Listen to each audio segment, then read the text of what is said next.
আমি এত হাজার হাজার মানুষের ট্রিটমেন্ট করছি, এত হাজার হাজার মানুষের কোনোদিন বিকাশ নাম্বারে বলি নাই যে আপনি আমার টাকা পাঠান।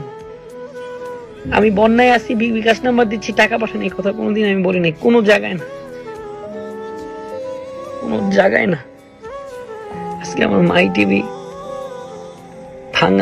ভাঙচুর করে, এডিট প্যানেল, নিউজ ডিপার্টমেন্ট নিচে ভাঙচুর, গালাগালি, দালাল সরকারের। আপনারা বলেন, যেখানে এত মানুষ একত্রিত হয়ে কথা বলতে যে কত লড়াই করতে হয়েছে, তাহলে আমি একটা মানুষ যে আমি এতবার ইনডাইরেক্টলি পোস্ট করছি, ডাইরেক্ট পোস্ট করছি, আমাদের ডিলিট করাতে তাদের কতটা প্রেসার করছে আমার ক্রিয়েট করতে পারে, সেটা চিন্তা করেন। আমি গা ডাকতে আসি নাই, আমি গা ডাকতে আসি। আপনারা অনেকেই বলতে পারেন যে তৈদা আফ্রিদি বাঁচার জন্য আসছে, আমার দরকার নাই। আর আমার ফেসবুকও দরকার নেই, আমার ইউটিউবও দরকার নেই। আপনারা আমাকে অনেক হেট করেন, আমি তো অপরাধী যে আমাকে প্রেসারাইজ রাখছে, কিন্তু আমার টেলিভিশন ঠিকই কাজ করে গেছে। আমি ইউটিউব সব জায়গা থেকে আমি চলে যাচ্ছি। একটা বার আমার টেলিভিশনটারে দেখেন,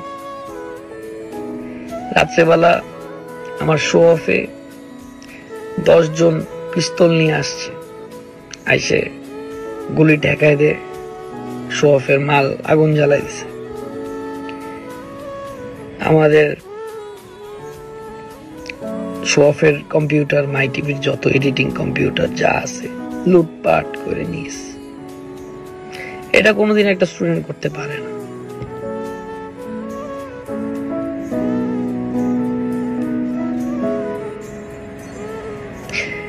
তেরো বছর আমি আপনাদের সাথে ছিলাম, আছি, থাকবো। আমি বারবার আপনাদেরকে, আমি কতবার যে কত ডিপার্টমেন্টের অফিসে গেছি সেটা আপনারা একদিন জানতে পারবেন। আমি আরো অনেক কথা আছে, আমি বলবো একদিন, আমি এগুলা এক একটা স্টোরি বলবো। আমার সাথে এই কয়দিন কি কি হয়েছে আপনারা জানেন না, সব বলবো। কিভাবে প্রেসারাইজড হয়েছি আমি বলবো। আমার সবকিছু ধ্বংস করে দিল।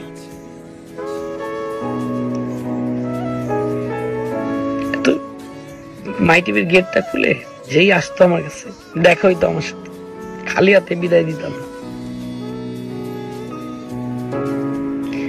সেই গেটটি আজকে ভাইয়া পুরো মাই টিভিটারে ভাঙিয়ে দিল।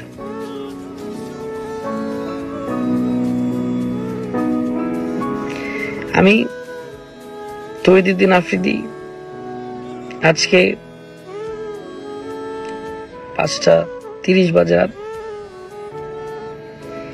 জানের হুমকি অনেক পেয়েছি, জানি না কারা দিচ্ছে, মেরে ফেলবে আমাকে।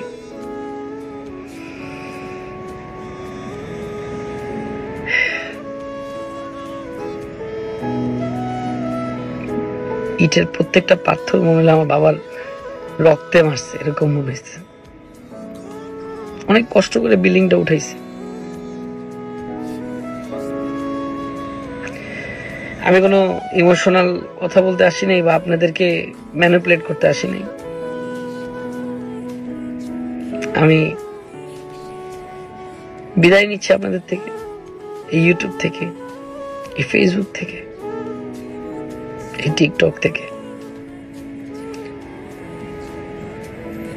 আমার যদি কখনো ভুল হয়ে থাকে আমাকে ক্ষমা করে দিবেন।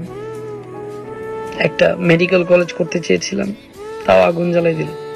আমার টেলিভিশন ছাত্রদের পক্ষেই কথা বলছে, সেটাও ভেঙে দিল। আপনারা দেখেন, এটা যদি আমি যে কথা বলছি মিথ্যা কথা বলে দেখলে আপনারা টিকটকে যান, এটা তো একদিনের পোস্ট হতে পারে না, তো আগের থেকে পোস্ট দেখতে পারবেন। আমি আমার টেলিভিশন রক্ষা করতে পারলাম না, কিন্তু মাই টিভি অন ইয়ার আছে, মাই টিভি চলবে, মাই টিভি চলতে থাকবে ইনশাল্লাহ। কারণ মাই টিভি গ্রাম বাংলার টেলিভিশন। আমি আপনাদের থেকে চলে যাচ্ছি, আপনারা অনেকে খুশি হচ্ছেন হয়তো বা। আমি বারবার অনেক কথা আছে এখন আমি চাইছি আমি বলতে যে আমার সাথে কি কি ঘটছে, অনেক কিছু ঘটছিল আমার সাথে। আমি ভাবছি যে আমি বললে বুঝবেন আপনারা। আমি ইনডাইরেক্টলি অনেক হিন্ট দিছি আপনাদেরকে। হঠাৎ করে একটা স্ট্যাটাস ডিলিট করা, হঠাৎ করে থাকা, এটার মধ্যে কারণ কি? এটাকে আমি স্ট্যাটাস দিলাম, আমি ডিলিট করলাম, আমি দিছি, অফকোর্স কেউ ডিলিট করাইছে, আমি তো করি নাই, করানো হয়েছে বাধ্যতামূলক। কিন্তু আজকে আমার ভাই এবং বোনদেরকে বলবো, আমার এই 13 বছরে অনেক ভুল করেছি, অনেক দুষ্টুমি করেছি।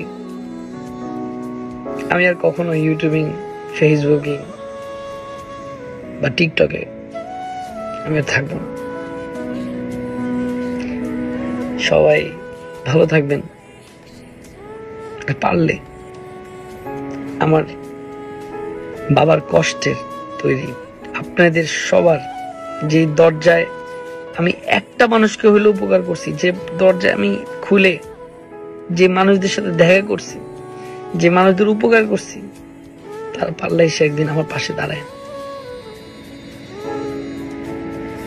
সব লুটপাট করে নিয়ে গেছে, আমি আপনাদেরকে দেখাবো। আসসালামু আলাইকুম।